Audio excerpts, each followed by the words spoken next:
말씀은 레위기서 2장 1절에서 3절까지의 말씀입니다. 레위기 2장 1절에서 3절까지의 말씀입니다. 주님께서 원하시는 예배의 소재 첫 번째 시간을 갖도록 하겠습니다.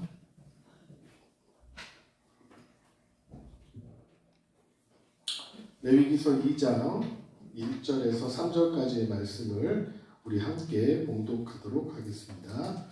누구든지 소재의 예물을 여호와께 드리려거든 고운 가루로 예물을 삼아 그 위에 기름을 붓고 또 그 위에 유향을 놓아 아론의 자손 제사장들에게로 가져갈 것이요 제사장은 그 고운 가루 한 움큼과 기름과 그 모든 유향을 가져다가 기념물로 제단 위에서 불사를 지니 이는 화제라. 여호와께 향기로운 냄새니라. 그 소재물에 남은 것은 아론과 그의 자손에게 돌릴지니 이는 여호와의 화제물 중에 지극히 거룩한 것이니라. 아멘. 여러분들 오늘 어떠셨습니까? 맛있는 점심을 드셔서 그리고 또 풍족하고 기쁜 점심을 같이 나눠서 이 시간 많이 졸릴 겁니다. 정신 반대히 차리고 말씀을 좀 듣도록 하겠습니다. 이제 우리가 번제를 모두 다 보았고 그 다음 제사의 소재를 좀 보려고 합니다. 구약의 대표적인 제사가 번제인데 이 번제라고 하는 것은 결국 예배에 대한 하나님의 마음을 우리가 캐치하는 것에 따라서 이 번제가 어떤 것인지를 깨닫게 됩니다. 특히 우리가 살아가면서 이 예배가 예수 그리스도 중심이 되어야 함을 우리는 번제를 통해서 살펴본 것입니다. 우리가 조금 있다가도 이 예수님에 대해서 다시 이야기를 하겠지만 예배라고 하는 것은 결국 예수님의 그 마음, 예수님께서 이 땅에 오신 그 마음을 이해하는 과정들 속에 있는 것이다라고 이해하면 틀림이 없습니다. 여러분, 번제의 기본 정신이 무엇이었습니까? 번제라고 하는 것은 하나님 앞에 내가 예배를 드리는데 의무적으로 드리는 것이 아니라 자발적으로 드리는 게 번제입니다. 하나님이 너 이거 번제 드려, 반드시 드려야 돼, 이게 아니라는 거예요. 누구든지 하나님 앞에 번제를 드리고 싶으면 드려라 라는 거예요. 그래서 이 번제의 기본적인 가장 큰 맥락의 정신은 무엇인가 하면 바로 자발적인 예배라는 거예요. 그래서 이 자발적인 예배 가운데 번제라고 하는 것은 하나님이 정해놓으신 부분이 무엇인가 하면 사람이 일부라도 그 재물을 가져가서는 안 되고 다 하나님께 드리는 다 드림의 제사가 되어야 된다는 거예요. 그러니까 예배라는 것은 무엇입니까? 자발적으로 드려지는 예배를 하나님이 기뻐 받으시는 것이고 하나님 앞에 드릴 때에 일부분만을 하나님 앞에 드리는 게 아니라 내가 가져온 그 모든 것을 하나님께 다 드리는 다 드림의 예배가 되어야 된다는 것입니다. 특히 번제에서는 제물이 중요한데 제물에는 흠이 하나도 없어야 합니다. 이것은 결국 우리가 예배를 준비하는 삶을 살아가야 된다는 것을 오늘날 이야기하고 있는 것입니다. 예배라는 것은 우리가 함께 모여서 드리는 이 회중 예배가 있지만 이 회중 예배만큼 중요한 것이 무엇인가 하면 이 예배를 드리기 위한 내 일주일의 삶의 준비가 너무나 소중하다. 그래서 주님께서는 번제를 통해 너희들이 흠없는 제물을 준비해야 된다라고 이야기를 하고 있는 것입니다. 결국 예배라고 하는 것은 회중 예배도 중요하고 강조돼야 되지만 우리 삶 속에서 하나님 앞에 드려지는 예배도 너무나 중요한 예배다라는 것을 주님께서 오늘 말씀하고 계시는 겁니다. 또 예배는 모든 이 번제의 제사는 누가 받도록? 하나님께서 연락 받으시도록 하나님께서 받으시도록 드려야 된다고 하는 거예요. 그래서 번제의 방법은 처음에 어떻습니까? 제물을 바치는 자가 어떻게? 안수부터 시작해서 예배가 시작된다라고 하는 거예요. 그래서 이 안수라고 하는 것은 오늘날 예배 속에서 결국 안수라고 하는 건 뭐예요? 나의 죄를 누구한테? 내가 가져온 흠없는 제물한테 다 이양해버리는 거예요. 옮겨버리는 겁니다. 그러니까 우리는 이것이 오늘날 예배 속에서 무엇으로 나타나게 됩니까? 예수 그리스도를 통한 회개의 그러한 삶이 예배 속에 있어야 된다는 것을 이야기하고 있는 거예요. 그래서 예배라고 하는 것은 가장 중요한 시작이 무엇이냐? 하나님 앞에 나의 삶을 회개함으로 고백하는 삶이 예배의 시작을 알리는 시작 종소리라고 하는 것입니다. 이것이 번제에서 우리가 깨달을 수 있는 거예요. 그리고 반드시 제물은 누가? 제물을 바치는 사람이 잡아야 된다는 거예요. 여기 속에서 우리는 수많은 하나님의 배려를 통한 주님의 그 사랑을 우리가 살펴보았습니다. 하나님 앞에 내가 나오는데, 내가 예물을 드리려고 나오는데, 우리는 여기서 그냥 예배를 하는 사람이 아니라, 구경하는 사람이 아니라 어떤 사람이 되어야 된다? 내가 친히 제물을 잡는 예배를 하나님 앞에 드려야 된다라고 하는 겁니다. 이것이 바로 우리가 번제를 통해서 살펴봤던 대략적인 그런 스토리입니다. 그러면 우리가 다음으로 이제 생각해 봐야 되는 것이 무엇인가 하면 두 번째 제사인 소제라고 하는 제사예요. 이 소제는 결국 예배에 대한 하나님의 마음을 우리가 또 이 소제 속에서 찾아내야 되는 겁니다. 어떻게 드리는 것이 하나님이 원하시는 소제의 예배인가? 이것을 오늘날 우리가 생각해 보는 게 너무나 중요하다는 거예요. 소제는 현재 우리가 드려지고 있지 않습니다. 그렇죠? 그러면 그 안에 구약을 통해서 담겨진 그 하나님의 마음과 그 정신을 우리 예배 속으로 끌어오는 것이 굉장히 중요한 것이 되는 겁니다. 소제 역시요, 예수 그리스도를 상징하는 예배입니다.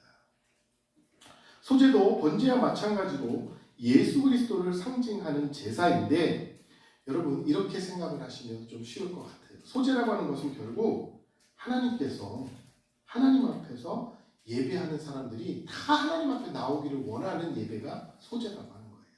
왜 그러냐면, 자, 하나님은 부자나 가난한 자나 누구나 다 하나님 앞에서만큼은 아주 다 공평하게 예배하고, 또 그렇게 예수 그리스도를 통해서 하나님께 나아가기를 원하는 예배가 바로 이 소제의 정신이다라고 하는 겁니다. 왜 그러냐? 여러분 한번 보세요. 번제, 소제, 화목제는 자신의 생활과 형편과 그 마음에 따라서 자원하는 마음으로 자발적인 자세로 드리는 제사가 번제와 소제와 화목제 이 세 가지 제사입니다. 즉 자원제예요. 이것은 하나님이 너 반드시 드려야 돼, 이거 안 드리면 너는 죄를 짓는 거야 라고 이야기하신 제사가 아니다라는 거예요. 번제, 소제, 화목제는 드리는 사람의 자원하는 마음에 따라서 드려지는 거라는 거예요. 그러니까 경우에 따라서는 내가 이 예배를 안 드릴 수도 있는 게 번제, 그 다음에 소제, 그 다음에 화목제였어요. 그런데 반드시 하나님 앞에서 너 이 예배를 꼭 드려라 라고 얘기하신 제사가 두 가지가 있는데, 그게 뭐냐면 속죄제와 속건제예요. 왜냐하면 속죄제와 속건제는 모두 죄 사함을 받기 위한 제사이기 때문에 이것만큼은 너희들이 반드시 드려야 된다라고 하는 의무 제사예요. 이거에는 예외가 없어요. 무조건 내가 잘못하면 하나님 앞에 제물을 가지고 가서 번제의 형식을 취하든 소제의 형식을 취하든 하나님 앞에 가서, 주로 이제 번제의 형식을 많이 취했는데 그 형식을 가지고 가서 하나님 앞에 속죄제와 속건제로 예배를 드렸어요. 제사를 드렸단 말이에요. 왜? 내가 죄가 있으면 어떻게 되는 거예요? 죽는 거예요. 나에게 죽음밖에는 다가오는 것이 없는 거예요.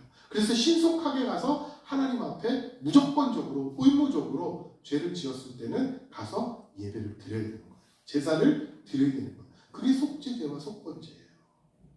근데 하나님께서 왜 우리에게 이 자원제로, 자원하는 마음으로 드려지기를 원하시는 소제를 우리에게 주셨을까요? 그것을 우리가 또한 생각해보고 찾아봐야 됩니다. 소제는요, 동물을 제물 삼아서 드리는 제사가 아니고 곡물을 통해서 드려지는 제사예요. 좀 여러분들 여기에서 한 가지 우리가 의문점을 좀 갖고 생각해 봐야 합니다. 무엇인가 하면, 성경의 어떤 논리로 보면 죄는 무엇으로? 예수 그리스도의 피로 속함을 받아서 우리가 용서함을 받는 거잖아요. 구약 시대는 어땠습니까? 제물이 나 대신 죽어서 그 제물을 통해서 내 죄가 어떻게 되는 거예요? 패스오버 되는 거잖아요. 그런데 곡물을 통한 제사는 이 피 흘림이 없는 제사예요. 그거를 먼저 우리는 생각해요. 왜 하나님께서 이 죄라고 하는 개념을 우리에게 이야기하시고 그 죄를 해결할 수 있는 방법을 이야기하실 때 피 흘림의 제사를 얘기했는데, 왜 갑자기 생뚱맞게 여기서 피 흘림이 없는 곡물의 제사를 하나님이 원하십니다. 이거를 우리는 한번 생각해 봐야 된다라고 하는 겁니다. 여러분, 소제는 동물을 제물 삼아서 드리는 게 아니라 곡물인 곡식을 통한 그러한 제사입니다. 소나 양과 염소, 비둘기와 같은 동물을 드릴 수 있는 사람들, 즉 가축을 드릴 수 있는 사람들은 무엇을 드린 거예요? 번제로 가축을 드린 거예요. 그런데 내가 가축을 기르고 있지 않아요. 여러분 한번 상상을 해보십시오. 나는 가축이 없어요, 내 집에. 그렇다면 무엇을 드릴까? 하나님 앞에. 소나 양과 염소나 비둘기를 어떻게 해요? 사가지고 드려야 되겠죠. 그 방법밖에는 없어요. 내가 기르지 않고 있기 때문에. 그리고 또 동물 중에서 내가 비둘기조차 드릴 수 없는 형편에 있는 사람이라고 하면 하나님 앞에 예배 드릴 수가 없잖아요.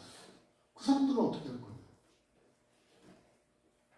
난 하나님 앞에 진실되게 번제로 예배를 드리고 싶은데 나에게는 내 형편으로는 비둘기조차도 하나님 앞에 드릴 수 있는 형편이 안 되는 거예요.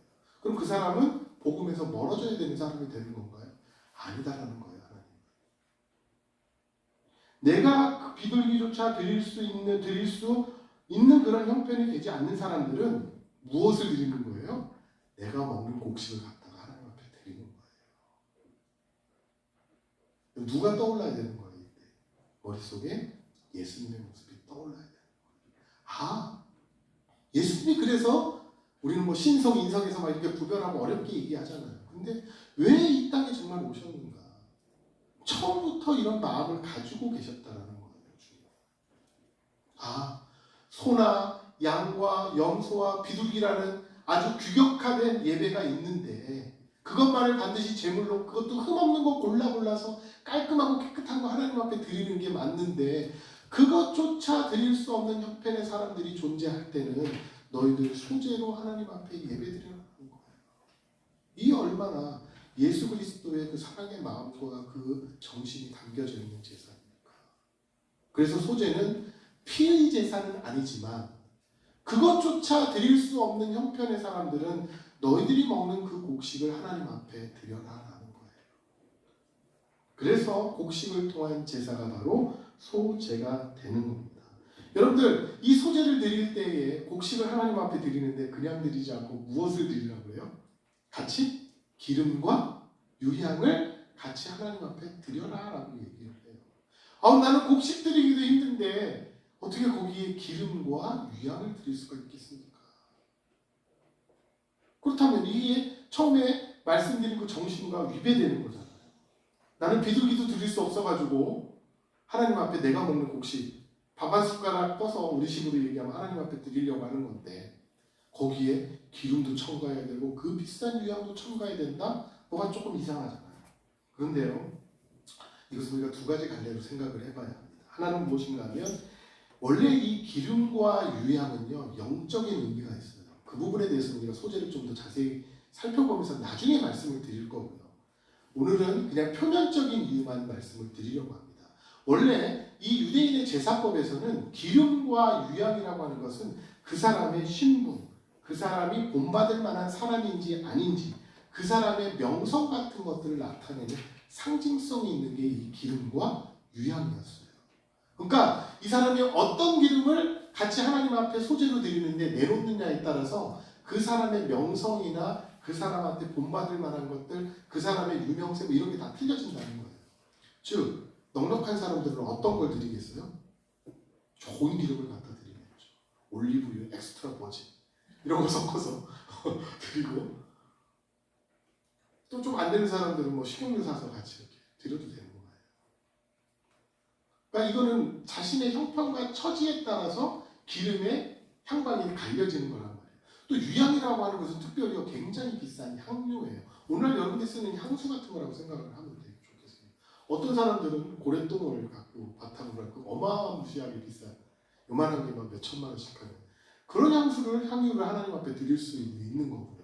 또 어떤 사람은 정말 형편이 안 돼서 아주 그냥 저금액, 좀 향만 조금 살짝 낼 수 있는 그런 향유를 하나님 앞에 드릴 수도 있단 말이에요. 그런데요, 이렇게 얘기를 한다고 한다면 이건 표면적인 제사법의 이야기인 거고, 이것으로 우리가 살펴본다고 하면 그 비둘기조차 어려운 사람들이 이걸 과연 섞을 수 있냐는 거예요. 하나님 앞에 드릴 수 있냐는 걸 못 드린단 말이에요. 그래 하나님은요 오늘 본문에는 없지만 레위기서 5장 11절에 보면 어떻게 되어 있는지 아세요?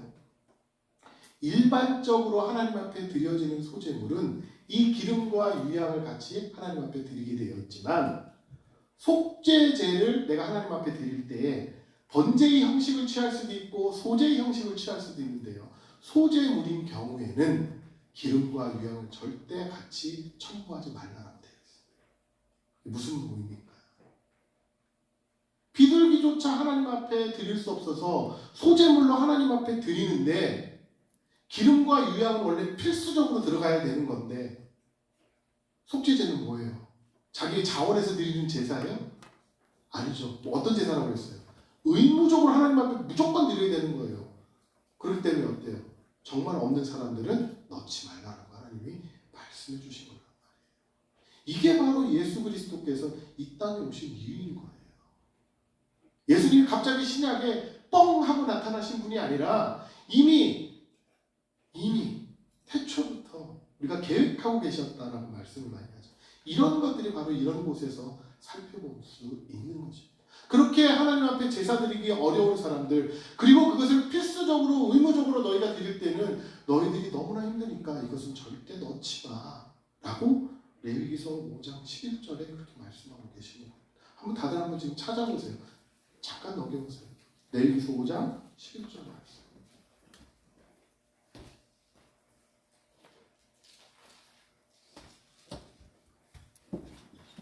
만일 그의 손에 산비둘기 2마리나 집비둘기 2마리에 미치지 못하면, 즉 그것도 없다고 한다면 그의 범죄로 말미암아 고운 가루 10분의 1 에바를 예물로 가져다가 속죄 제물로 드리되 이는 속죄제인즉 그 위에 기름을 붓지 말며 유향을 놓지 말고.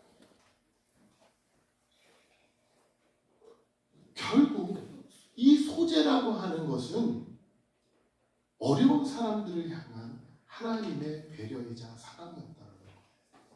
그것조차 드릴 수 없는 사람들을 향한 하나님의 공평하심이 여기에 나타나 있는 것입니다. 여러분, 소제의 제물에는 기름과 유향이 첨부되지만 속죄제의 형식을 취한 이 소제는 거기에 이 기름과 유향을 불첨가시켰다라고 하는 것. 이것은 결국 속죄제는 죄를 인식할 때마다 의무적으로 드리는 제사에 무조건적으로 드려지는 제사이기 때문에 이거는 가난하거나 부자이거나 있거나 없거나 상관없다는 거예요. 누구나 다 누구나 다 아담이란 말이 사람이란 말이죠. 어느 누구 한 사람 빠짐없이 다 드려야 됐기 때문에 이렇게 어려운 사람들을 향한 하나님의 배려를 여기에서도 나타내고 있다라고 하는 겁니다. 형편이 안 되는 사람은, 가난한 사람은, 힘든 사람은, 어려운 사람은 굳이 기름과 유향을 넣지 말라. 번제에도 소제에도 하나님께서 사람을 향한 이 배려의 사랑을 끊임없이 보여주고 계시는, 그것도 어디에서? 예배 속에서 보여주고 계심을 우리는 깨달아야 할 것입니다. 여러분, 여기서 오늘 제가 원래 설교 본문에는 없는데 오늘 주일 예배를 드리면서 한 가지는 꼭 말씀드려야 되겠다라고 생각한 부분이 있습니다. 이건 무엇인가 하면 저도 어렸을 때부터 신앙이라고 하는 것을 이분법적으로 많이 배웠어요. 뭐냐면 죄 아니면 회개, 진리 아니면 천국, 지옥, 이렇게 자꾸 이분법적으로 신앙을 배우다 보니까 예배라고 하는 것이 예배, 나의 삶, 따로 이렇게 생각하는 경향이 굉장히 우리도 모르게 이렇게 몸에 습관적으로 배어 있는 것 같아요. 마치 신앙이라고 하는 것이 일반 안 믿는 사람들이 우리를 비판할 때 가장 큰 비판이 뭐냐면 꼭 동전의 양면 같다라고 하는 거예요. 우리를. 왜 그 사람들이 그런 생각을 하고 있을까? 이거 아니면 저거. 그런 우리는 이분법적으로 생각하는 것들이 많은데 성경을 공부하면 공부할수록 나이가 한 살 한 살 먹어서 하나님 말씀을 묵상하면 묵상할수록 이거 사람들이 만들어낸 게 아닐까라는 생각이 굉장히 많이 들어요. 왜냐하면 말씀처럼 오늘 여러분 어떻게 느끼셨는지는 모르겠지만 저는 신앙이라고 하는 것은 결코 이분법적으로 생각해야 되는 게 아니다라는 것을 많이 생각합니다. 물론 하나님께서 분명하게 이분법으로 이야기하신 거 있습니다. 맞아요. 그건 우리가 그렇게 지켜나가야 돼요. 그런데 우리는 교회 안에서 우리끼리 모여서 드리는 것만 예배라고 생각했잖아요. 한때. 교회 밖에 예배가 있었나요? 없었단 말이에요. 근데 지금은 어떻습니까? 교회 밖에 예배가 너무나 당연한 예배인 것처럼 되어져 있어요. 구역 예배 드리잖아요. 다. 목사님이 없어도 예배 드릴 수 있잖아요. 천주교와 틀린. 그리고 이제는 우리가 무엇까지 얘기합니까? 여러분들 삶이 예배입니다. 그렇게 노래하고 찬양하고 그렇게 이야기하고 있지 않습니까? 여러분, 신앙은 반듯하게 나눠지는 것도 있지만 그렇지 않은 것도 있다라고 생각하셔야 됩니다. 예배에 목숨을 걸어야 되지만 우리가 이곳에서 드려지는 예배에 목숨을 거는 것도 굉장히 중요하지만 또 반은 무엇이에요? 우리 삶의 예배에 목숨을 걸어야 되는 거예요. 그리고 그 삶의 예배에 목숨을 거는 것이 묵도하겠습니다, 찬양하겠습니다, 말씀드리겠습니다, 이게 아니라는 거예요. 뭐예요? 우리 삶의 예배는 우리의 생활, 우리의 말, 우리의 행실, 우리의 생각조차도 다 어떻게 하나님 앞에 드려져야 된다는 거예요. 그래서 사람을 위로해야 되는 거고요. 그래서 사람을 사랑해야 되는 거고요. 그래서 그들을 끌어안고 살아가야 된다는 거예요. 근데 저도 우리나라에서 그런 이분법 신앙을 가지고 배웠던 사람이기 때문에 이거를 참 삶에서 하기가 굉장히 어려워요. 그래서 마치 그렇게 하려고 의도적으로 하는 것도 아닌데 이게 자꾸 나눠져요. 우리 교회에서 예배가 중요하죠. 그러나 우리 그거 중요한 만큼 우리 삶에서 예배도 중요하고 사람들과 함께하는 하나님 앞에 드려지는 게 결국 뭐예요? 누구를 위한 거예요? 함께 가기 위한 거잖아요. 나 혼자 가기 위한 게 아니라. 저는 오늘 주일 말씀을 그렇게 들었어요. 제 가슴으로. 그래서 여러분들 신앙이라고 하는 것은, 말씀이라고 하는 것은, 주님의 마음이라고 하는 것은 성경에서 명확하게 나눠주는 것은 명확하게 나눠줘야 되지만 나머지 것들은 어떻게 되는 거예요? 조화롭게 같이 뭉쳐서 가는 거예요. 저는 오늘 그런 예들을 하나님이 참 보여주셨다고 생각을 해요. 뭐예요? 우리 같이 음식을 하나씩 다 틀리게 준비해 왔잖아요. 근데 그게 하나로 뭉쳐져서 우리의 맛있는 양식이 됐잖아요. 하나님 이런 것들을 우리에게 보여주시려고 짧게나마 그냥 그런 생각들을 한번 해봤어요. 여러분들, 하나님의 마음이라고 하는 것은 딱 부러지게 나눠지는 것도 있지만 그 위의 것들은 뭐예요? 우리가 다 조화롭게 함께해서, 그것도 교회라고 하는 공동체라고 얘기해요. 커뮤니티라고 얘기하잖아요. 왜 그랬을까요? 그 마음이 이 예배 속에서도 저는 심겨져 있다라고 오늘 이야기하고 있는 것이고, 특히 이 소재 속에서 이루어져 있다라고 생각을 하는 겁니다. 왜? 그렇게 할 수 없는 사람조차 하나님 앞에서 나와서 예배드리기를 주님께서는 원하고 계시기 때문에 그 길을 명문화해서 열어놓으신 거잖아요. 너희들 정말 이렇게 드리기 어려운 사람들은 너희들이 꼭 드려야 되는, 필수적으로 드려야 되는 예배에서는 이걸 제하고 하나님 앞에 되라고. 그렇게 우리를 향해서 그 사랑의 음성을 가지고 주님이 이야기하고 있다라고 하는 것입니다. 여러분, 이러한 마음에 하나님의 이러한 클라이막스가 여러분 누구라고 생각하십니까? 바로 예수님이신 거예요. 예수님 누굽니까? 하나님이시잖아요. 그분이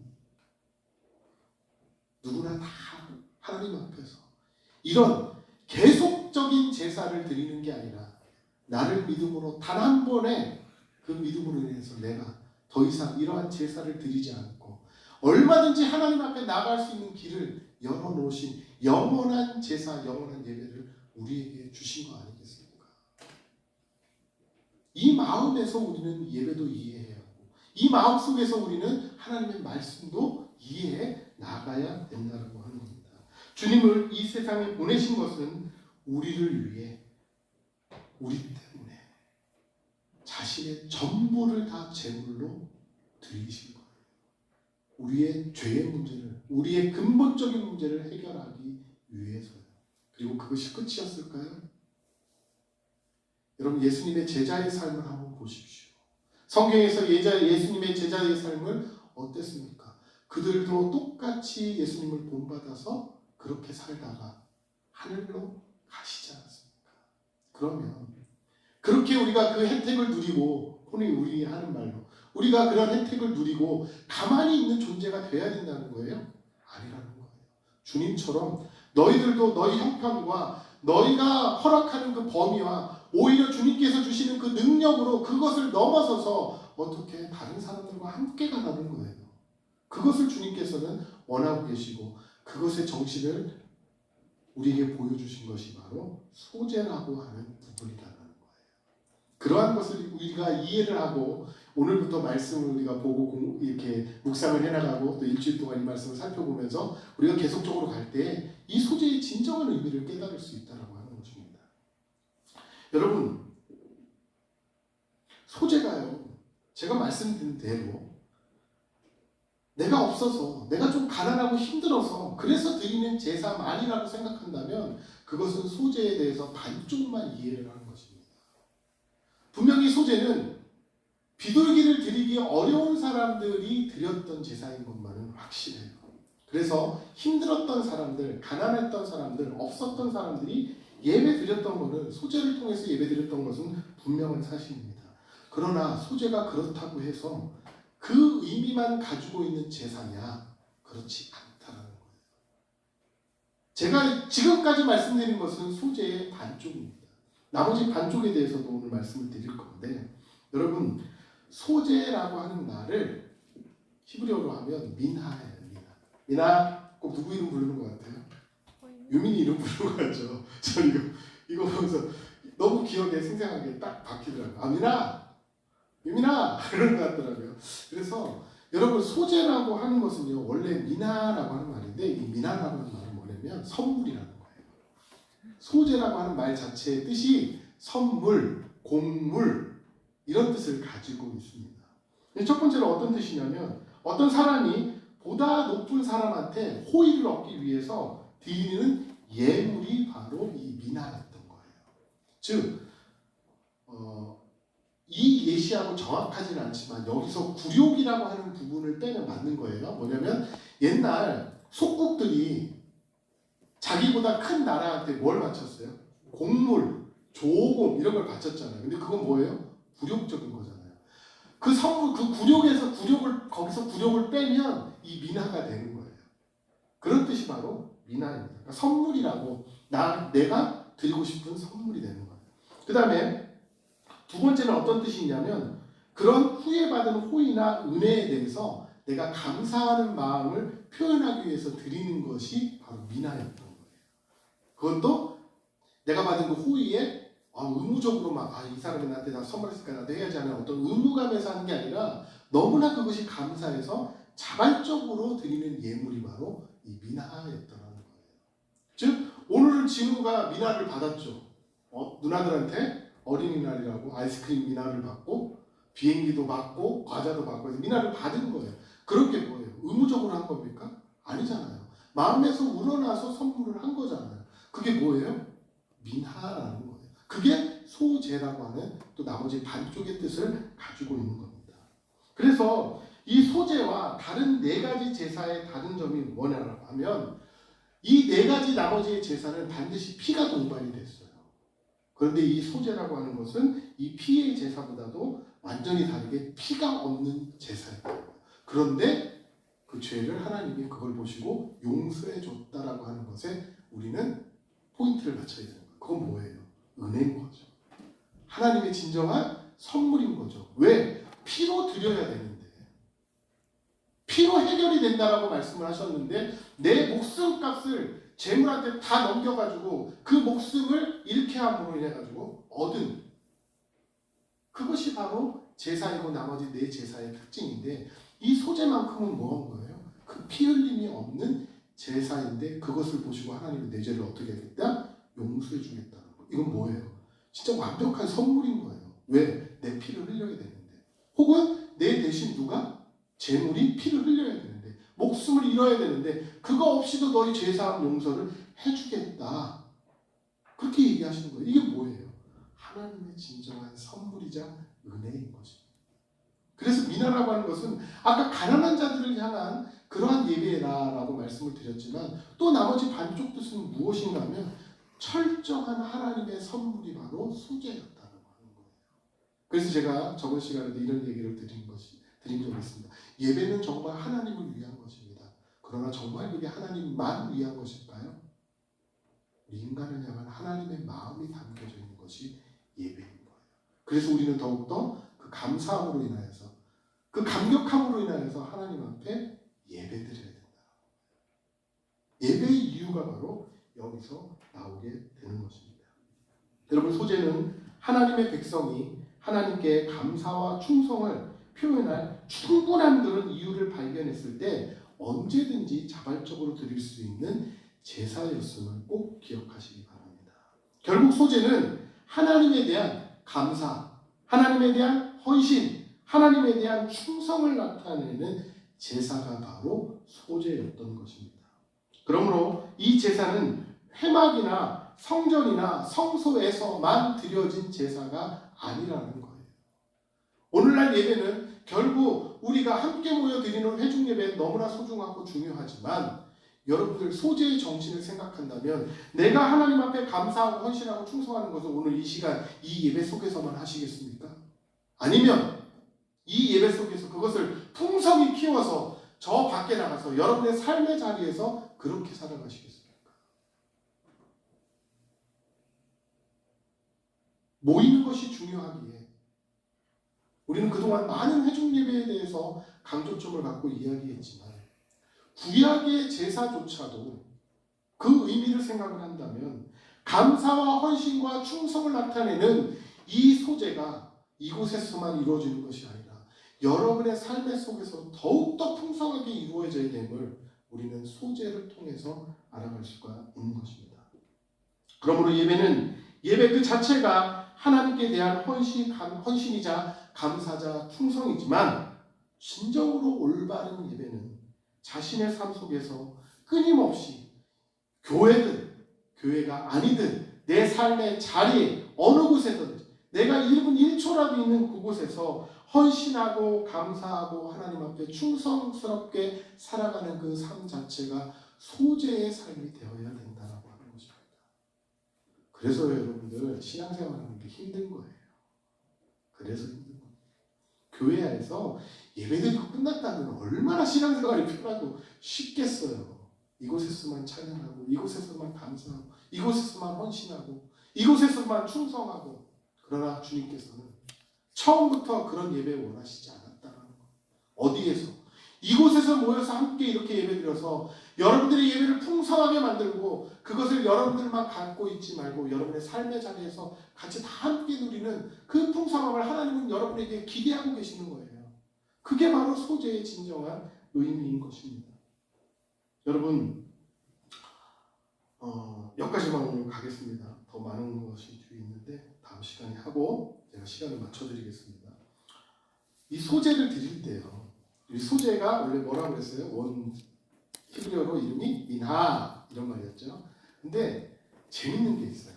번제하고 소제를 조금 비교를 해보면 번제에서든지 누구나 다 번제를 드려라라고 되어 있죠.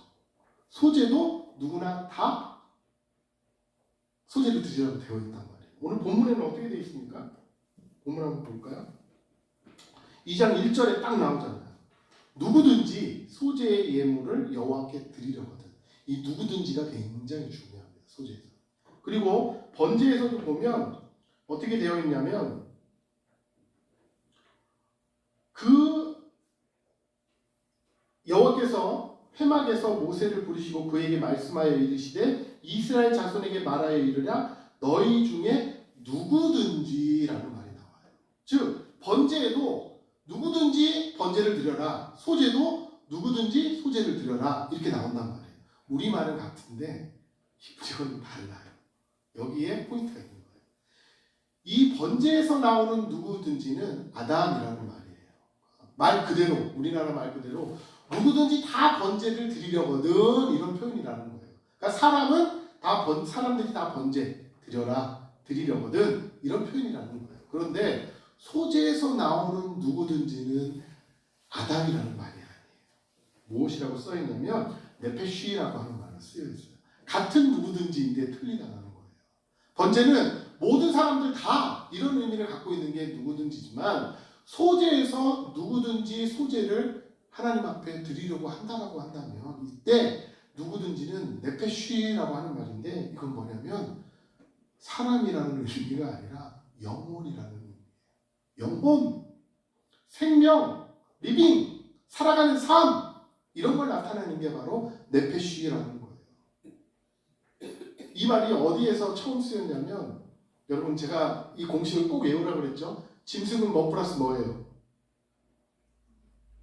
짐승 뭐예요? 다 까먹으셨구나. 짐승은 뭐로 만들어졌어요? 흙이죠. 사람은 뭐예요? 흙 플러스 생명. 그래서 생명이 됐죠. 하나님의 생기를 집어넣어서. 그러니까 이렇게 되는 공식이 짐승, 동물은 흙이에요.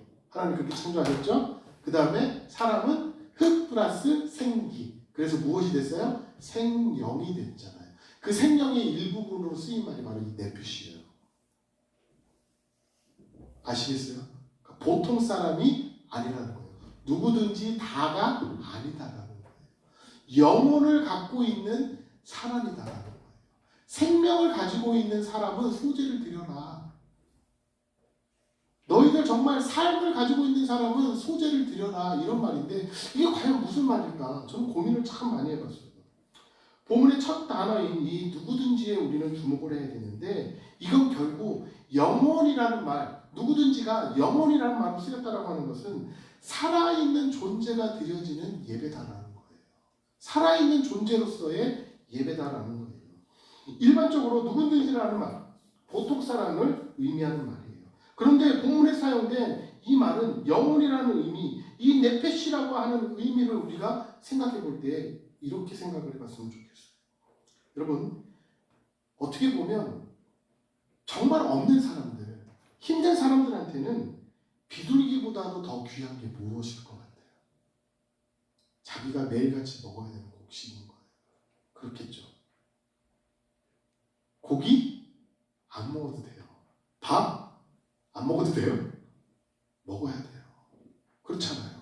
그런 개념으로 생각을 할 수가 있다고요. 그러면 비둘기보다 귀하고 비싼 것이 곡물인데 거기에 기름과 유향까지 첨가해서 하나님 앞에 소재로 드려라.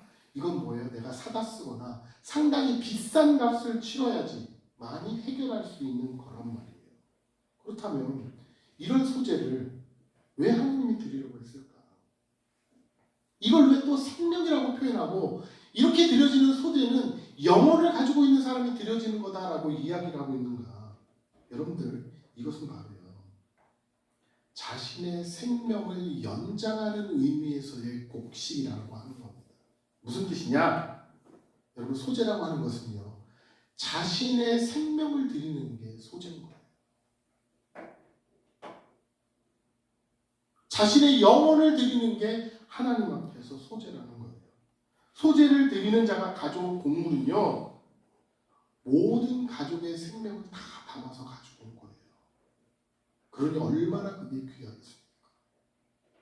저는 오늘 감사했던 것 중에 하나가 무엇인가 하면 우리 목사님 마지막 기도에서 예전에 있었던 분이 마지막 하나님 앞에 11조를 드리면서 그렇게 울먹이면서 그분을 위해서 복을 그분의 기도할 때 저는 이 말씀이 이것이 바로 제가 설교하려던 이것이 생각이 났어요. 야, 우리의 모든 것을 다해서 드리는 게 소재구나.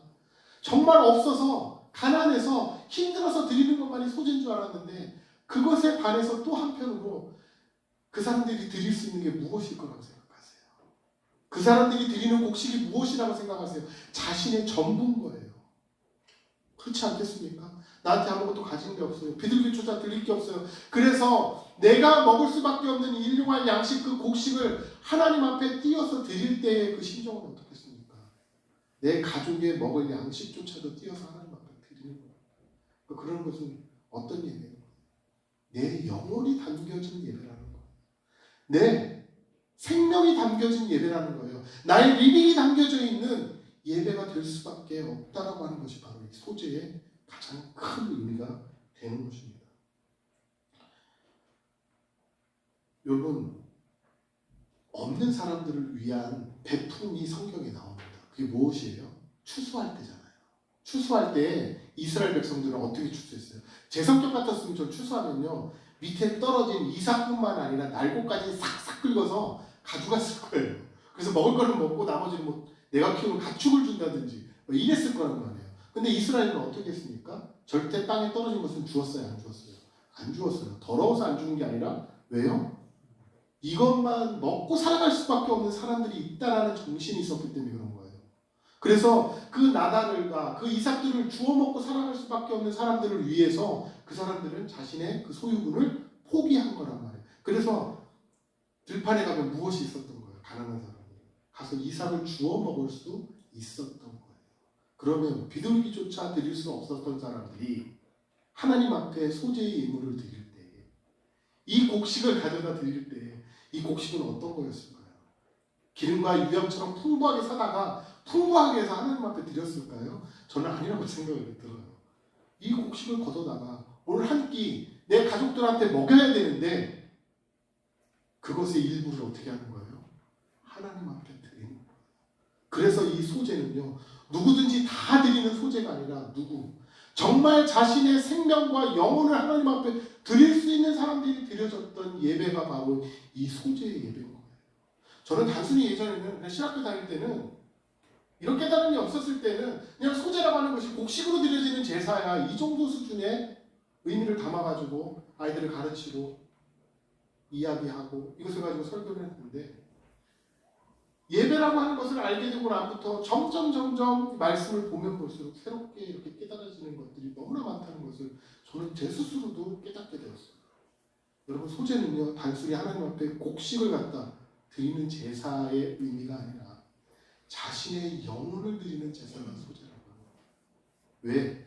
그 사람은요, 넉넉하게 드릴 게 아무것도 없어요. 심지어 밖에 나가서 그 새벽에 이삭을 긁어서 모아서 주워다가 그것을 내 가족들한테 먹여야 하는데 그걸 하나님 앞에 드리는 그 사람의 심정과 마음이 어땠을까?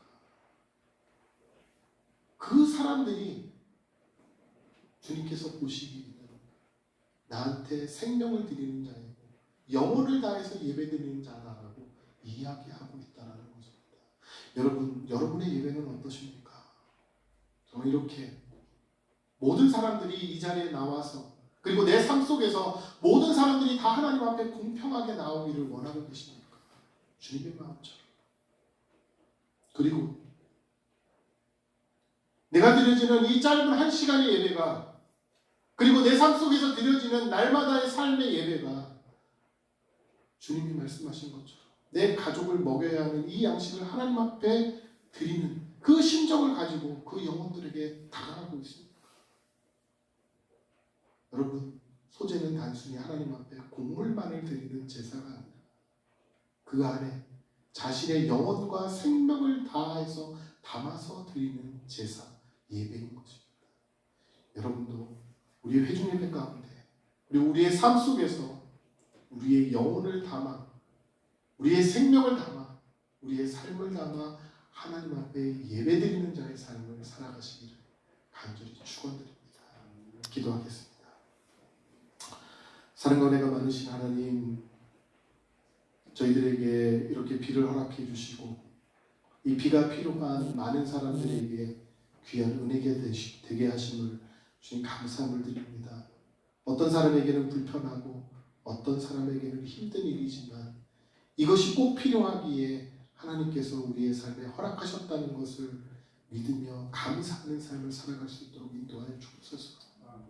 아버지 하나님, 오늘은 우리가 소재에 대해서 살펴보았는데 이 가운데 정말 어렵고 힘든 사람들을 향한 그 예수 그리스도의 마음과 중심이 담겨져 있음을 주님 깨닫게 되었습니다.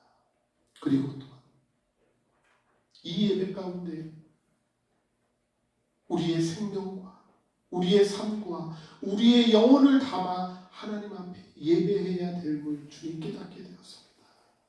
주님, 이것이 우리의 머릿속으로 깨달아서 우리의 손과 발을 움직일 때까지 하나님 앞에 회개하고 하나님 앞에 기도하고 하나님의 말씀 보고 그것을 순종하는 삶을 살아가는 그날까지 끊임없이 노력하며 살아갈 수 있는 우리 인생이 되어질 수 있도록 역사해 주시고 함께하여 주옵소서.